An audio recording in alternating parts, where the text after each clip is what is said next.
Okay, we are live on Facebook. Okay, so welcome everyone to Ambitious Mondays.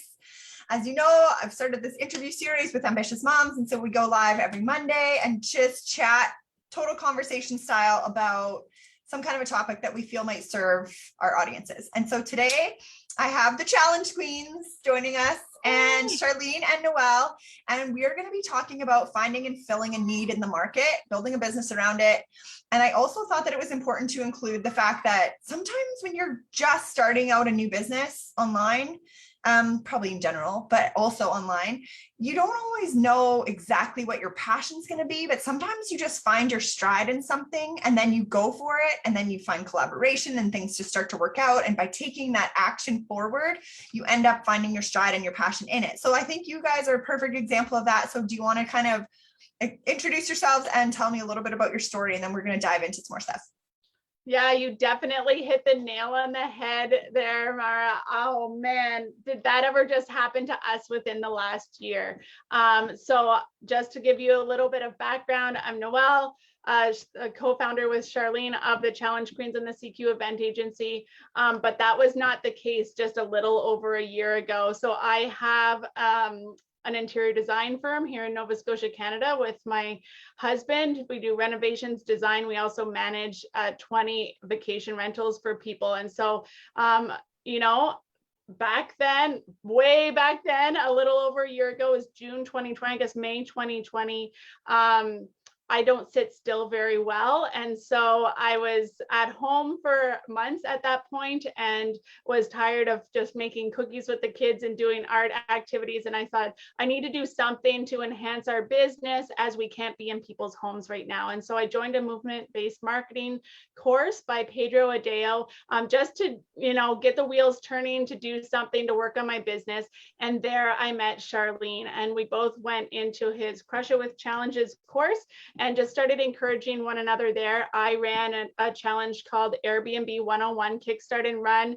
Charlene ran one with her life coaching business called From Tragedy to Triumph, and helping people work through grief.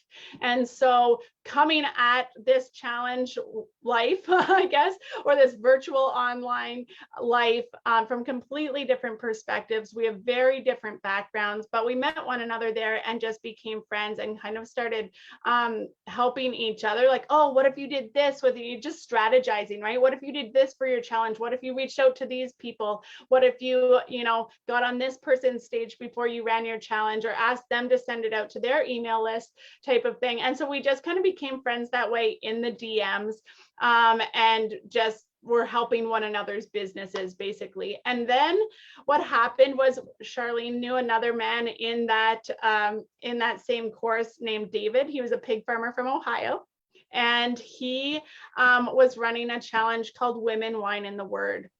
And he thought, he was also a pastor, and he thought he would run a Bible study at different vineyards in his area. And he thought maybe like 25 to 50 women would show up, and just from his local church and community and stuff like that. Anyway, you guys, he got 850 plus women. I think there was 876 by the end of it, in there organically, and started freaking out. Like, he was like, what am I going to do with all these women for 7 weeks? And I'm by myself. I have 2 full-time jobs. And to be honest, he had a very weak tech situation. Yeah. And so Charlene said, don't worry about it. I'm here for you. Like, I'll help.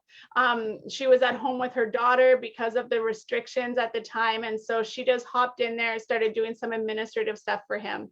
And I had heard the buzz on the street, on the virtual street, right, about this challenge. So I went in there and registered to see what all the buzz was about.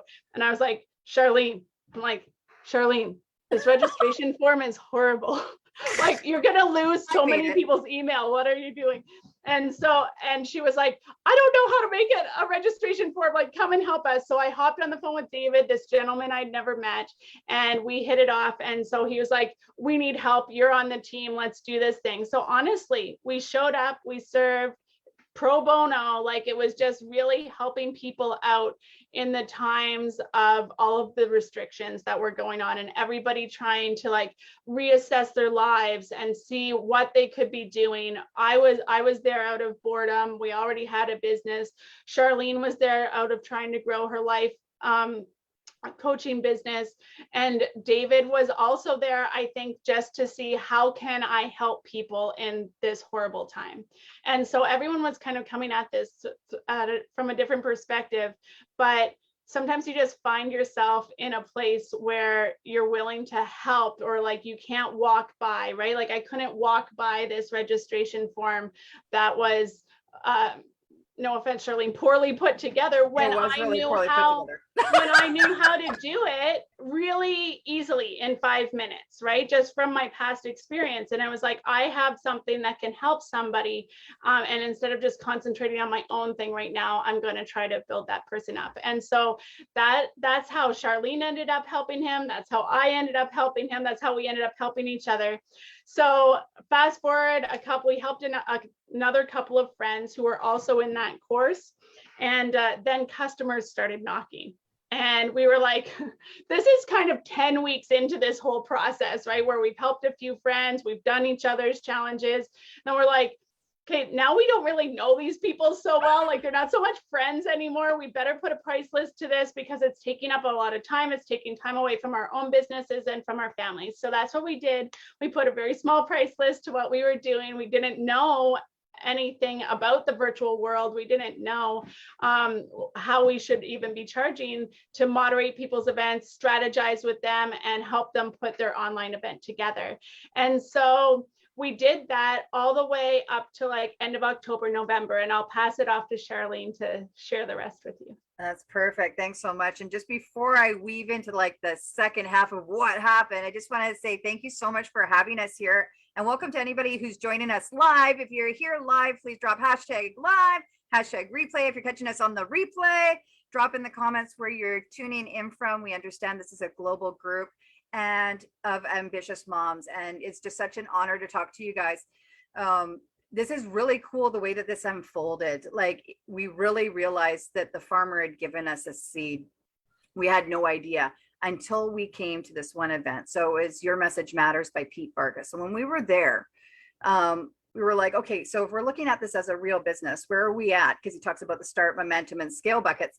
And we're like, whoa, we're already in momentum. But this is a recipe for burnout because we are very busy moms. And there's only 2 of us at this point. So we're like, well, what worked? What worked in this? Let's try and like back it up and reverse engineer this.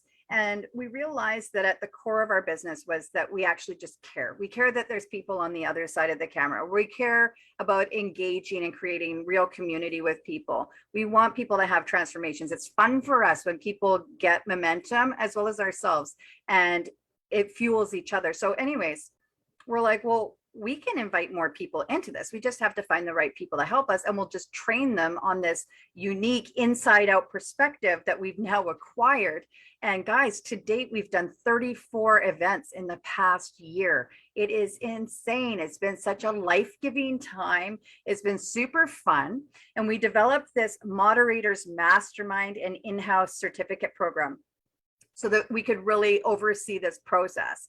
And we put together a crown framework that we put people through, and just to really understand what we're all about and why what we're doing is different and how it's really supporting people. And so the people that we've attracted into our program have now come in that are other entrepreneurs. So they're running their own businesses, doing whatever. They're trying to move online with their knowledge and experience, because guys, that's what's selling. You are an expert of your own experience. So whatever you've done to date, whatever like feeds your soul, whatever lights you up at the end of the day, whatever can pull you kind of out of that negative space that sometimes we find ourselves in, like what really drives you at the end of the day and helps you get out of bed, that stuff, you can take that knowledge and experience and put it online in a way where now you're attracting more people that like that same kind of information to you, and you can create your own communities, just like Mara did. Like, this is amazing. And so that's what we did. And moderators support the process. So we help teach people how to engage and create that community experience and how to roll out these really fun events. And we support literally in the moment, from the beginning, the running of the event, and afterwards what to do next. That's what we love to do. And we pop in and out as people need us. So, and now we have an opportunity for people who just like engaging in community and want to learn and earn at the same time. They can come and do that with us just as moderators if they want to do that as well and make a little side income. So it's making it easier for moms to be at home with their kids, like me. My daughter's now home. I'm a single mom. I was supervising a preschool at the time. My background's in private investigation, but I was supervising a preschool at the time. And my daughter had a health condition that forced me home. So I now could not send my daughter to daycare. That meant she couldn't go to school. And I was like, what am I going to do? This is putting me out of a job. Like straight up, I'm out of a job and I need to put food on the table or I'm going to lose my house. Like this is serious. And so having this opportunity show up so unexpectedly, and now I can be home with my daughter. I homeschool her while I'm doing my events. I'm not kidding you guys.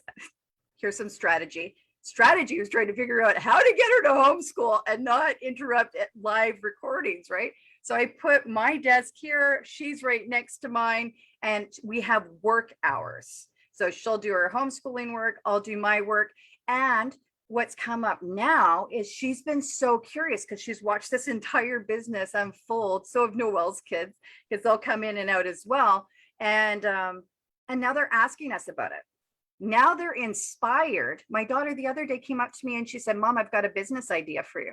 She literally pitched me, drafted it out, and she wants to pitch Noelle later. I haven't even told Noelle about it because I told Soleil, I was like, you need to pitch her yourself. And if she says yes, then we'll roll it for you. So how cool is that? She's 9, guys. She's 9. So anyways, that's her story. In a nutshell, right? In a nutshell, yeah. I think it's neat. Okay, first of all, there's like a whole bunch of things I want to touch on. All the stuff I should have written notes.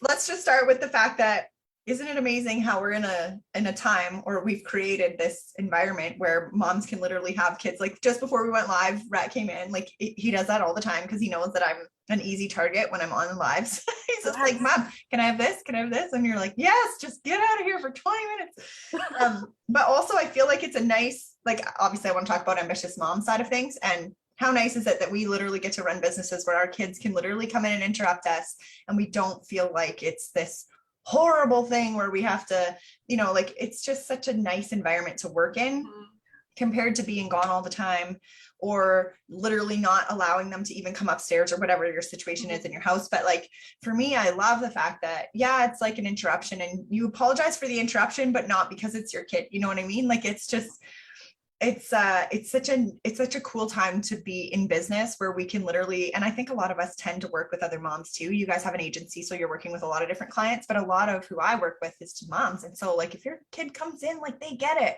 Or I just had shit hit the fan a month ago where we have brain cancer in my 5-year-old now. So literally, like, to be able to just send a quick email to those ladies that I had calls with the next week and be like, I don't know what to say. Here's what happened. Sorry, this is such a direct email, but like, I'm not going to make calls next week. And they were all just like, oh my gosh, like, of course.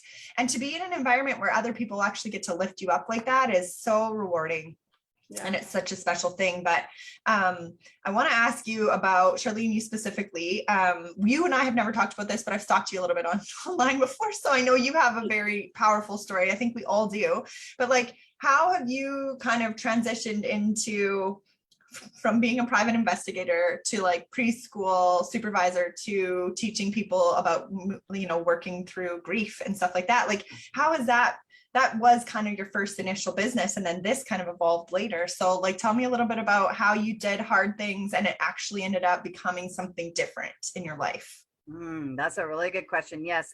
Like Noelle, I wear many hats and probably like many of you guys. So what happened was, 7 years ago, a week before Christmas, my dad took his life really unexpectedly. He went through a very short depression that went unnoticed because he has a big personality. So he just kind of came down to a level where his energy was much easier to manage.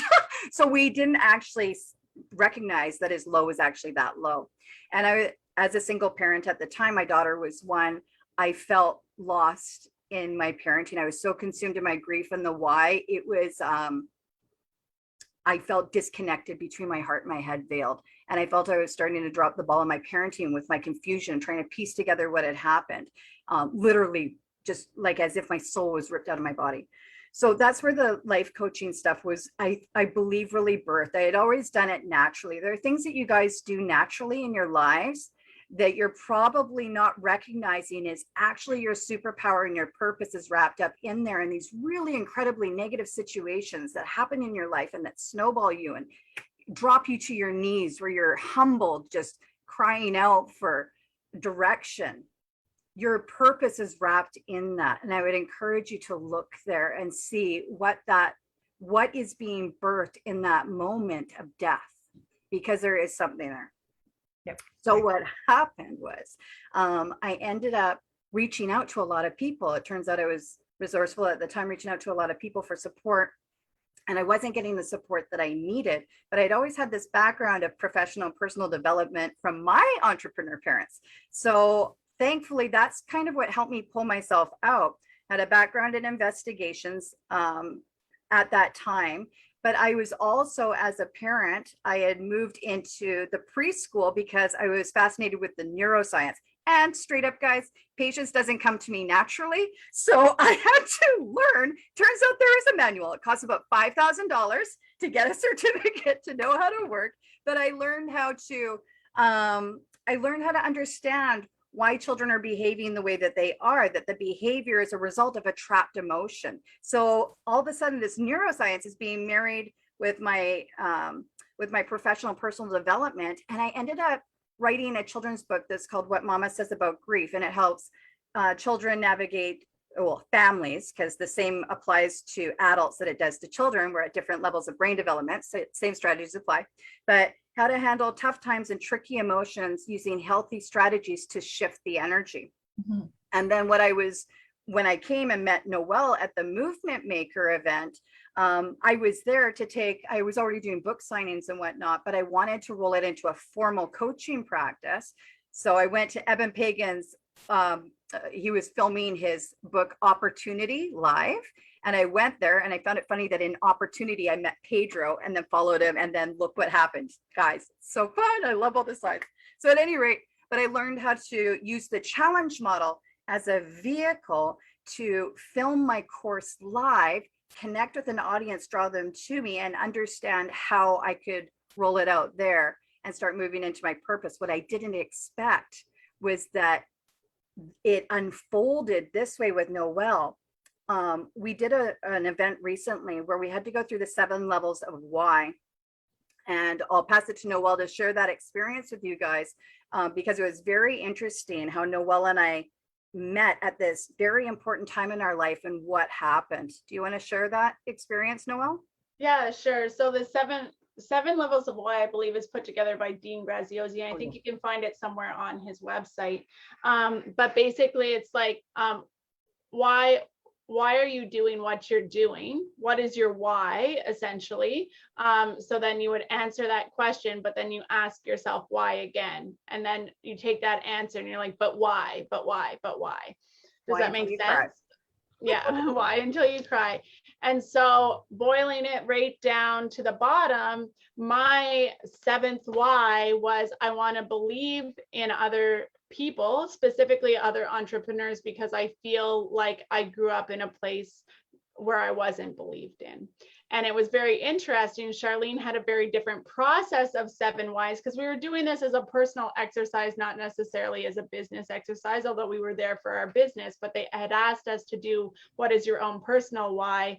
And so it boiled down to, and hers was something very similar, perhaps worded differently, but I want to believe in other people because at some point I was not believed in. I only had myself to believe in myself. And so, and you can go on Charlene's personal profile and see her story there about how she went back to school when she was pregnant and graduated and believed in herself that way. So I have something to say to it. It was triggered when Charlene was talking, then Mara, when you asked her the question, and it all kind of surrounds like, what is that thing if you don't know what that thing is for you? And my friend Dolores, who's a TEDx organizer, said to me, or said on a podcast once, not to me personally, but it really affected me. So I want to share it here today. She said, what do people come to you for naturally? Yeah. She was like, ask your mom, ask your best friends, ask, coworkers, whatever, or just sit down and journal. Like, what do people come to you for? And that really helped me understand why I'm doing what I'm doing. What people come to me for is actually like business strategy advice. Like, that's what people have just, because I can't help myself. Even before I was an entrepreneur, like, oh, you should start this business, or you should start, I'm always kind of like talking that way since I was a teenager, like, oh yeah, like, let's do this on the side of the road, or let's go do that, or we could start a clothing business or whatever. I was always geared that way personally. And having that question posed through a podcast to me was sort of like, it had me look at what is it that people come to me for, and people come to me for business strategy in their entrepreneurial journey, even if they're not an entrepreneur yet. And that's how it's always been. And I love empowering entrepreneurs in that way. And so I've had a huge struggle. And if anybody feels that way here today, drop it in the comments, or just don't feel alone as I say this. I've had a huge struggle in that I started this interior design business 5 and a bit years ago with my husband, and then this thing happened, which was virtual event management. And it doesn't go with the interior design. And I was like, but if I'm this, then I'm not this. And I was having a bit of an identity crisis, if you will, because people know me as this, and I don't want to confuse my customers on my local business, because our interior design is very local. So I was like, I can't post about virtual events, and I can't.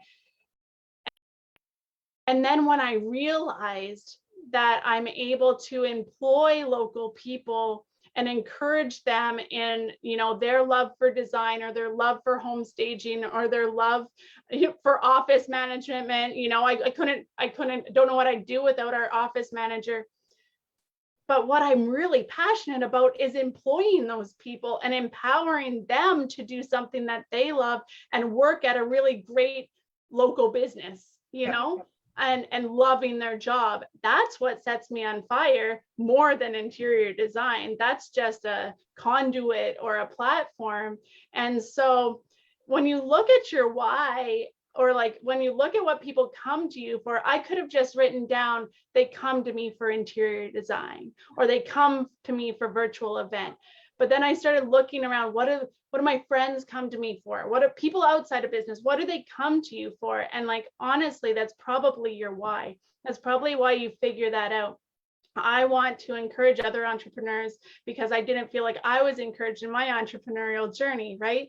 And so it's not necessarily what you do, but it's like why you're doing it. So now I'm able to say, I own 2 businesses that empower other entrepreneurs, right? And now that seems much more in the groove, in my lane, but it's taken me a year to figure it out. So I wanted to share that story with you guys about your why, so you don't feel as lost and confused and having as much of an identity crisis as both Charlene and I have been through in the last little while when this other thing was presented, and I knew it was the right opportunity to take, but I didn't know how to present that to the world until I realized it was like who I am at my core that made me want to do both things. I want to empower the workers and the entrepreneurs in both capacities. So actually, I just want to piggyback that really quickly, and going back to your original question too.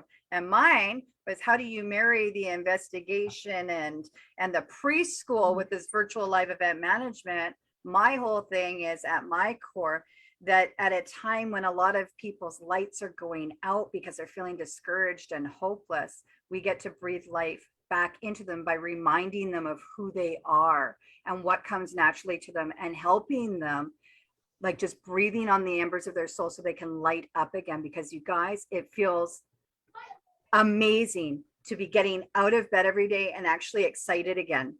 I want you to drop in the comments, when was the last time you jumped out of bed excited? It's probably been a while. Yeah. And if you're doing it now, I celebrate you. But if you're not doing it now, I'd encourage you to do that 7 levels of why exercise, like Noelle was saying. And here's another area I just want to share, if you don't mind me dropping something else that showed up for us, was we noticed that people had a hard time, and we went through it too multiple times. We've done a lot of mindset work this year, guys, about how to value our time. We are busy moms. We are doing this. I bet many of you feel the same way. We're doing this to give our children a better life. If we're moving online, we're devoting our time and energy and resources and investments into figuring out how we can spend more time at home and have this work-life balance that everybody talks about that feels impossible to get. Here's the thing, then value your time. If you're going to invest in these things to learn how to do it online and it's taken away from your family, you deserve to put a price tag on that. And it is on things that come naturally to you. So it's going to feel really uncomfortable. You know how hard it was for us to, because we naturally love to bubble ideas with people. We love to collaborate. We love encouraging people. We love supporting them in transformations. There's a time commitment involved in that process that's taken away from me spending time with my daughter, or Noelle spending time with her husband and her children. So that's how you can look at it through a different lens and know that you're worth it. Your message is worth it. What comes naturally to you, people need it. And for you to not give that to them, we feel is negligent, right? You need to give it back to them. Help people in the ways that come naturally to you, because that was the gift that you're born with. And when you do, you'll know it's the right thing, because you will wake up excited again. The clue is it'll ring in you like a bell. It's something that already makes you smile. You're not reinventing the wheel. You just need to look back and remember what makes you happy. And you can do it again, and it can be your business. Yes, I agree. I think it's so interesting that you guys are describing it that way, because I feel like that actually is one of my superpowers, is to be able to see the potential in someone. And so what I always say is I'm a success coach that pulls the ambition out of you, because for so many years, we always call it, like I always talk about it, like a game of whack-a-mole. It's like you pop up with this great idea and you're not usually, surrounded by, in your real life, by people who are supportive of new ideas and creativity and businesses and entrepreneurial, spirit, or just fostering those general hits that you get, that you're like, what would be good, in the shower, you're just like, what would be a good thing, thing to try or to do? The shower. It's the only place where nobody's asking me for snacks, I'm telling you. So yeah, it's just like, but one of those things, especially women, because I think men are still socialized, a lot of them, to try things and to go for it and to give it a good go, whatever. But women are often, we got to be responsible. We have to play it safe. We have to be smart about things. And what we end up figuring out is, don't step outside the box. Don't, go. And so then there's a whole bunch of us that are dying on the inside, because we are naturally born to be those people that go out and say, let's change this, or let's do something totally different here, or whatever. So it's like, but you've had the game of whack-a-mole played for so long. By the time you get to your, let's say, 30s, you're so conflicted, because now you haven't followed the path that you probably should have, but now you're accomplished or successful in a different area. Now you're trying to fight against, well, I've already put in 15 years in XYZ. How am I supposed to now quit that to start from scratch? But I love your guys' stories, because for both of you, and for me too, it's like, I did over 10 years in commercial insurance sales. That has nothing to do with what I do now.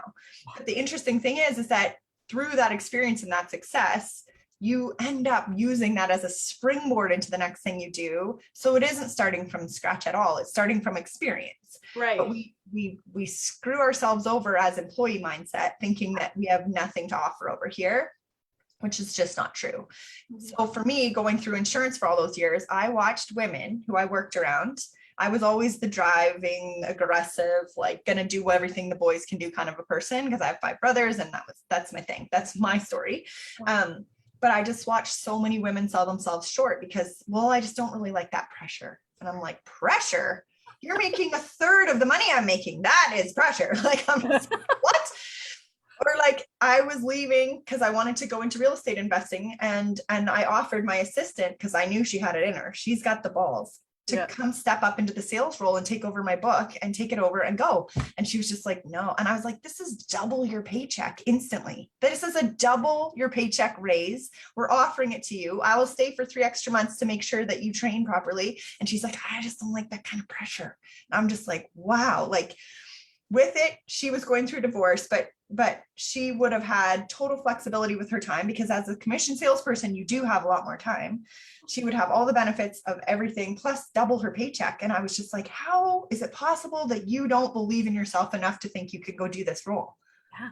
You know what I mean? And so that for me is like my why. It's like, you guys have a very similar mission at your cores as well as me, but it's like, I can't stand that women don't feel like they can go and make a lot of money, or that they can go be super successful. And then you throw in the mom role on top of it. And even right now, I'm struggling with this whole, like, okay, I'm in this phase right now where I'm launching, like right before this stuff happened with Rhett a month ago, I was launching my one-on-one coaching spots. And then I was like, okay, I need to back off, because of course we were at the hospital for 3 weeks. So that's not exactly emotionally the time you want to be supporting other people.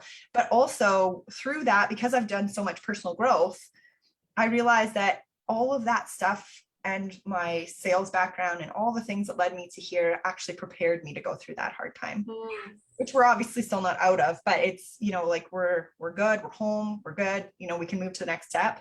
But it's so interesting how I feel like I'm actually that much stronger moving into the next step. And you don't, so here's one thing that I was triggered by earlier. I always felt like I had everything kind of handed to me a lot in life.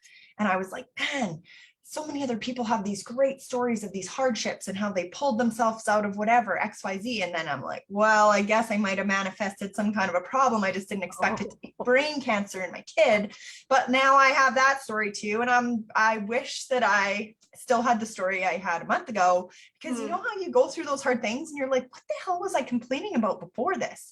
So my message in this, what I'm trying to get to is stop hesitating, stop thinking that you don't have a story or a message, stop thinking that whatever you are good at is not good enough for a business, because there are literally people out there, like you said a minute ago, Charlene, that like are like, they need what you have to offer. And for us to just sit here in doubt and imposter syndrome and worrying about what some girl that knew you in high school might think of something you're going to do online, it's like, cut the crap and just go for it. Yeah. You know, put together. I have a good follow-up example to that. Yeah, so I literally this morning was like, I'm tired of this like turmoil of like pretending that I'm not doing this on my personal profile and like living these 2 separate lives. I like, they have to be melded together. Yeah. So on my personal profile, I just wrote a nice long post, whatever, introducing our CQ event agency, and was like, this has actually been a blessing for our other business. And I tied the 2 together, and it was honest and heartfelt or whatever. And the one person that I was thinking of as I wrote that I was afraid of the most for judgment was the second person to comment on there and said, never be afraid to shine your light and share your excitement. And she was one of the people that I was the most afraid of would be judging me. And I was like, isn't that interesting? Why did I wait 6 months to do this? So may that be an encouragement to you guys. I also want to say it's like kind of trippy right now because I have 5 brothers and a 5-year-old son named Rhett. So I'm like living a parallel life to you here in Canada. Oh my, I'm in Canada too. Oh, are you? Oh my gosh, it's getting better. How old are you? Wait, when's your birthday? No, but you know, the interesting thing about that is this is something that we can hear a lot, but until we have some kind of an actual like decision made in our head with execution following it right away, it's like you make up this crap story in your head for so long. That's a great example. Most people do it a lot longer than 6 months. Yeah. We make up this idea in our head about what people are going to think. And then we create this, like you just said, I put this nice long post together, and it's like, most people are just like, oh, that's nice, she's doing XYZ. Like, totally. They're not worried about you at all. They're worried about them, because that is human nature. And so like to just show up authentically and just talk about stuff. Like I was always so worried about whether I was focused on health coaching or business coaching or personal growth. And then I was like, my shower thought intuition hit years ago that hit me was like, the tagline, add health, build wealth, and grow yourself. And now this new kind of, realm that I kind of walked into was just like this thing in the shower again, hit me. It's like ambitious mom movement. And so now I'm just going to talk about ambitious moms all the time, because we need to get a lot of stuff done in a short amount of time so that we can still have a life, so we can still take care of ourselves, and so we can still take care of our families. But we have always been taught that they're exclusive. Like you can only have business success, but you're never home, or you're home all the time, but you got no money. Right? Like, and that's just not true anymore. We reject that. And we now get to step into this reality where we can work however we want. We can charge whatever we want. Literally, there's always a market. One of the best coaches that I actually hired for like giant money, like 23 grand. She was not my favorite coach, and I don't feel like took me anywhere that I wanted to go at the time. But now looking back, I can see that like the things that I learned from her were humongous, and it's not always in the package that you think it's going to be in. Sometimes it's the things you wouldn't do. Sometimes it's the way you wouldn't coach. And sometimes it's the way you wouldn't want to show up for people. But sometimes like you'll still pick up huge lessons from those people. And one thing that she said one time was, there's always a market. And so it's interesting because it is so true. And so there's a lot of people in the coaching space. I know, Charlene, you're in life coaching too. And it's like, I want to talk also in a second about collaboration versus competition, because I think that's so like clear that you guys are into that, and I am too. But like, there's so many people who feel taken advantage of in the life coaching area or business coaching area. But at the end of the day, it's usually because the client themselves did not choose to do the work. And I would have to say that I had huge complaints after that huge coaching bill that I paid. And if I look back at it and I'm super honest, I did not follow the coaching. So yes, maybe sometimes you hired a coach that has no freaking idea what they're doing, and that's on you, because you need to know who that person is, watch a whole bunch of their lives, listen to their podcast, read their blog, whatever that person's putting out, to see if they actually have the type of advice that you actually will take and want. That's on you as a client. But at the end of the day, the majority of the people who don't get results in any kind of coaching, which you guys know from running challenges, it's like, if you stick it out and do the work, you're going to be miles ahead of where you would be without that coach or that challenge or that program or whatever. But everybody loves to sit there and complain about the results they didn't get. And at the end of the day, you have to take the responsibility on yourself with this stuff. Yeah. I love talking about that. Yeah. And I want to just really lean in on that. The importance of having proper mentorship in whatever you're doing. And they are different mentors. You're a success coach. You're going to need to encourage people and breathe light into them and help them get some clarity with their direction. Yes. And I'd love to hear a bit more about the coaching programs that you have too, after this comment too. But Noelle and I, we wouldn't be where we are today without investing. We also invested in 2 mentors. They're both high ticket coaches, but one's teaching us the agency model and one is teaching us stage strategy, because we love going and talking and sharing with people. We know the power of getting in front of a camera and connecting this way really authentically with people, and people just, they get an experience of you. They see you, they see how you work. Just like you're saying, go binge watch them. Off an interview, off a couple of videos, whether you're going to jive with that person or not. And if you do, lean into what they're saying, because they're going to help collapse time for you. Can I stop you for one second? I want to give the perfect example of that, because you guys mentioned you took Pete Vargas's program. Yeah, we're in it right now. And I have seen him speak quite a few times, and I've done some of his stuff, and I don't jive with him one bit. Yeah. And that's okay, because he's an excellent teacher for people who love how he teaches and his message. That doesn't mean that you can't be successful just because, I just wanted to bring this point in really quickly, because he's a very successful up and comer in the online world, and he's making huge waves and a huge impact for a lot of people. But everybody kind of looks at like the Tony Robbins of the world, and now Pete Vargas, he's not Tony Robbins yet, but I'm just saying like Dean Graziosi, like all those people. I'm in one of Shanda Sumter's programs right now, and she's amazing, but some people don't like her or her model at all. But I resonate with her instantly, and she loves Pete Vargas, but I just don't. There's a miss. Yeah. Right. And so it's like, there is no right way to go about your business. And there is no one coach that is the best for absolutely everybody. And so we need to get out of our heads thinking that like, oh, you have to be, you know, like imposter syndrome is what I'm trying to get at. We have to get this out of our head that we're not the right person for other people, because that's their decision to make, not yours. That's right. You just show up as who you are. Yeah. And show and learn from people who inspire you, who, you know, because you're led there, you're inspired for a reason. So that's where you're supposed to learn.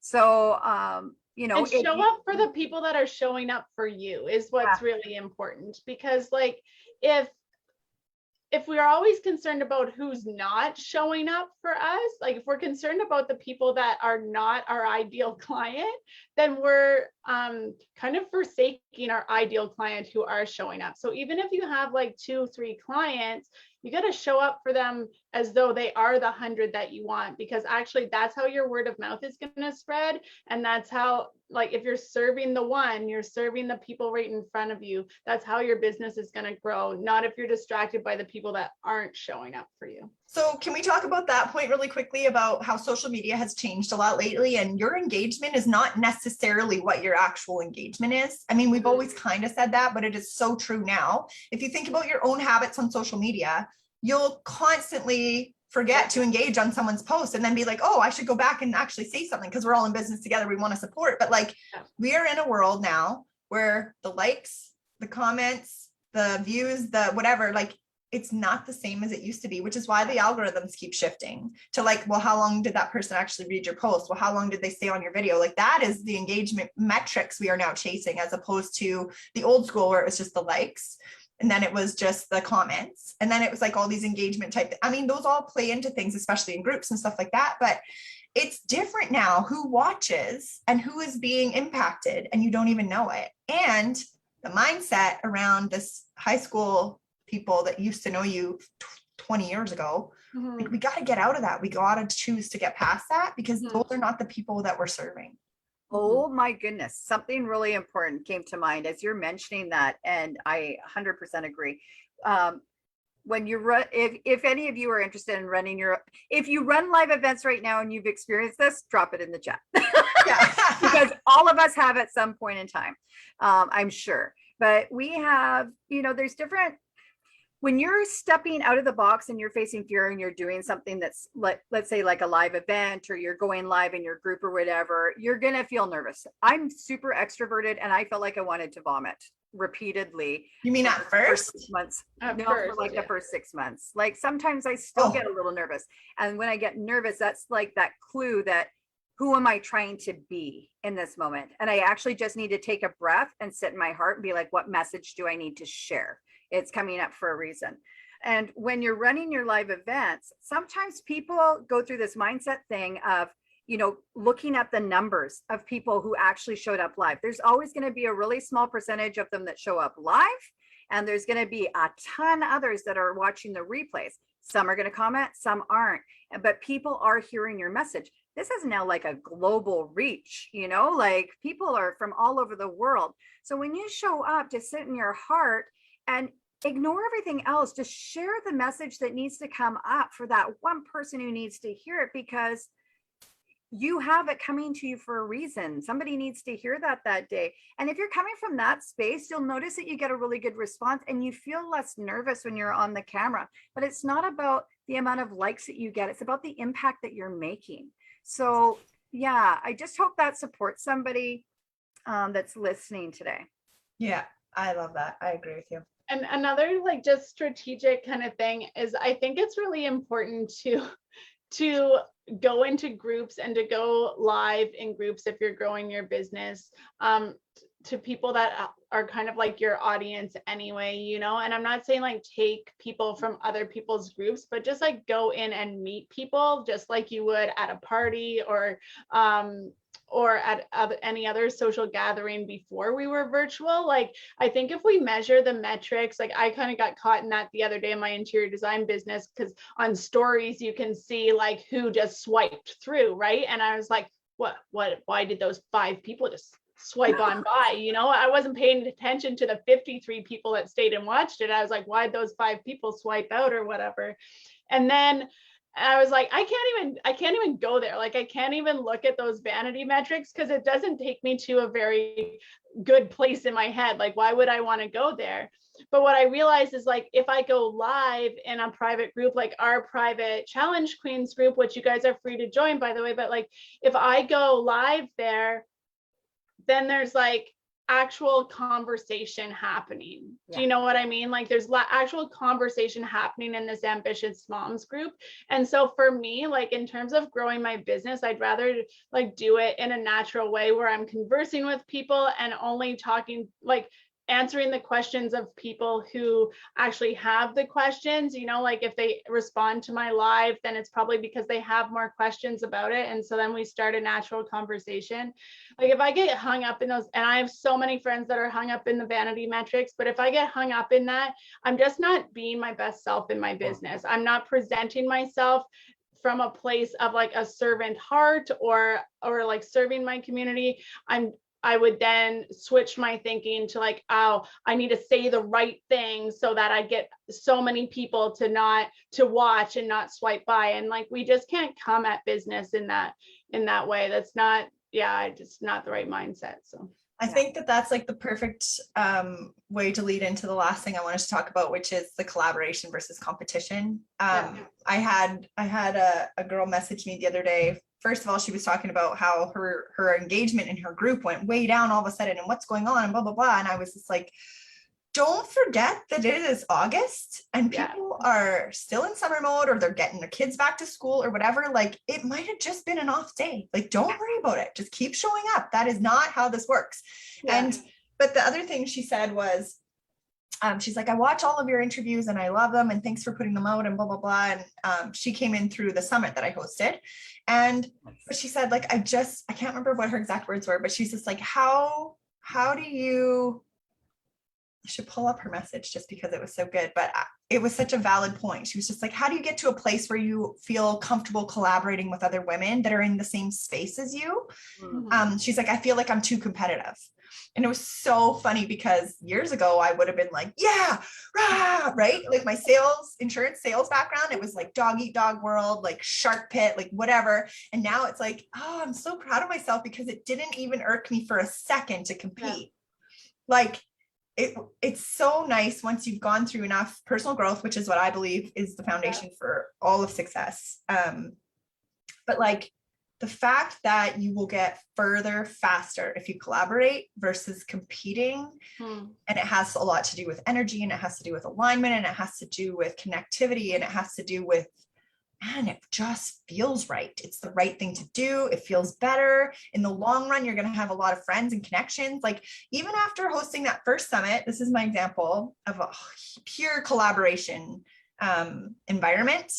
Then I posted that this stuff was happening with our son, and you should have seen how many of the speakers that I invited to our summit private messaged me and were like, oh my God, girl, like, I've got you. What do you need? Like, whatever. And I was just like, I made so many friends out of collaboration that day. And I had no idea that a month later I was going to need that back. Like, that's where it comes in. Do you want to live in a situation where you feel restricted, which is what competition feels like? It's like a negative energy. We think that it is like adrenaline and it's a rush and it's a challenge and it's exciting and it's great and then guess what happens?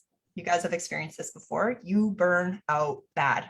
You crash and burn. You forget who you are. You look around you and you don't even recognize your friends anymore. It's not a good place. You collaborate. You find people through collaboration who are your true people. And that allows you to step into who you wanted to become in the first place. That's right. That doesn't happen from restricted competition. That happens from collaboration. And so, yes, there is competition in the world, but the best part about an online space is that there is more than enough to go around. And as long as you are serving and doing good things for other people, you know, like, don't dupe people, don't be malicious with there is definitely room to motivate people or to inspire people or to, what's the word I'm looking for that everybody's like, oh, you were convincing, but that's not the right word. Manipulating. Of course, if you are a salesperson and you know that you can make a difference for somebody, you need to manipulate their situation, but you don't do it in a malicious way, which means it's all about me. I just need this money. I'm not going to serve, blah, blah, blah. But manipulation, we have this negative connotation around it.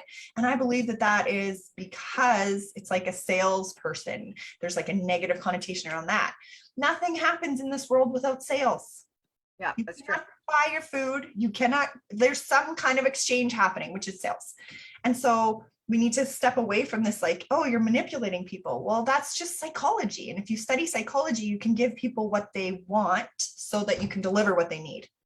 Right? Yeah. So Yeah. Well, it's like I'm on what a tangent. I don't even know where I'm going with that, but I think collaboration allows you to put your message out there in a way that manipulates people into believing in themselves so they can take a step forward. Exactly. Well, it's enrollment, like what Shanda Sumter talks about a lot. We're always enrolling. Like, look at our children. You're enrolling them when you're getting them to eat their broccoli. You're enrolling them when you're trying to help get them into bed so that you can get a little bit of time alone, right? You're always enrolling in every situation that you're in, people into conversations.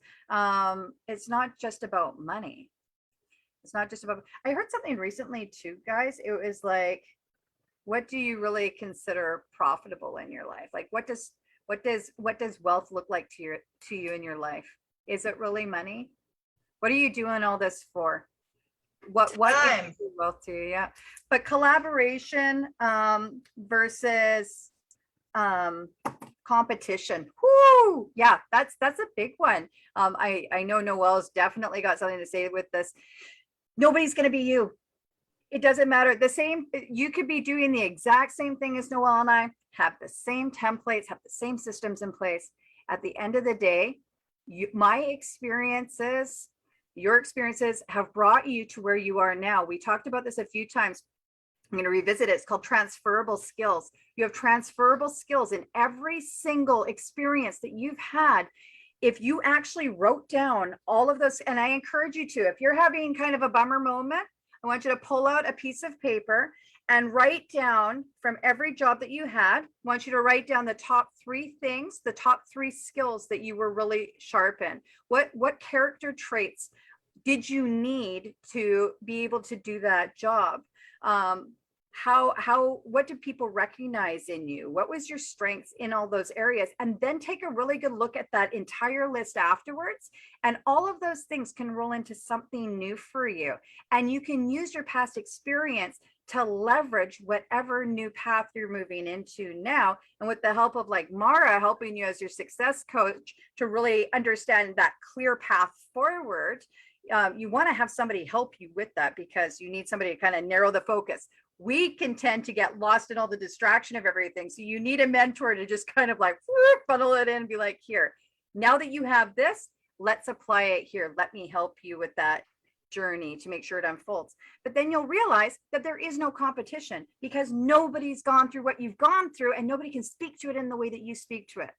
So just show up strong as you, and remember, you are the expert of your own experiences, and write it down at the top of your list.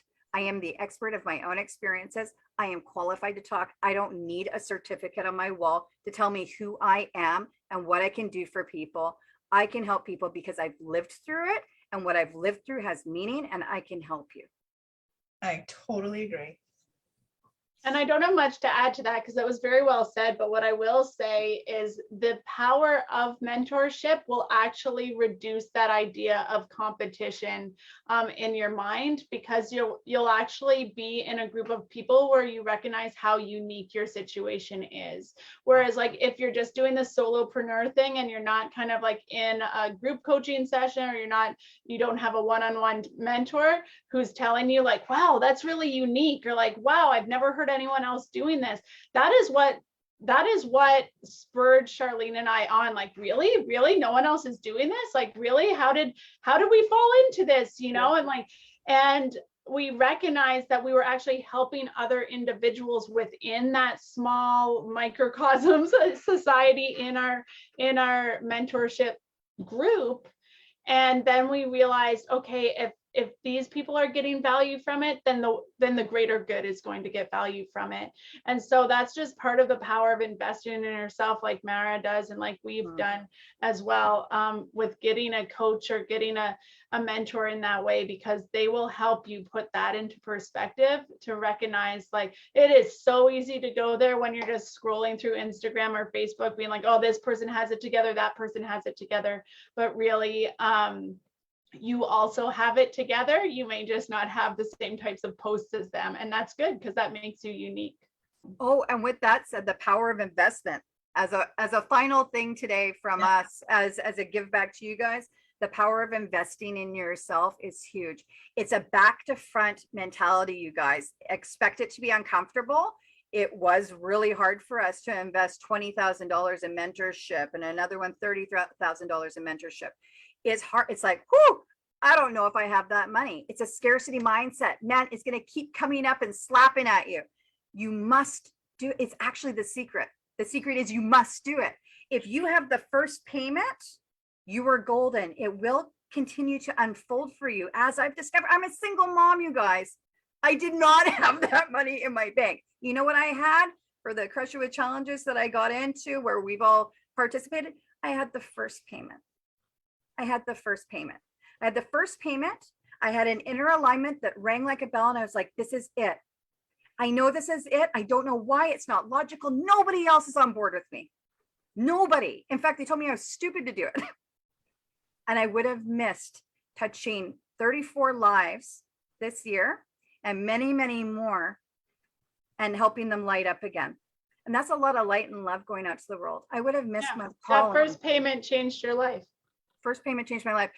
Didn't know how it was going to unfold from there.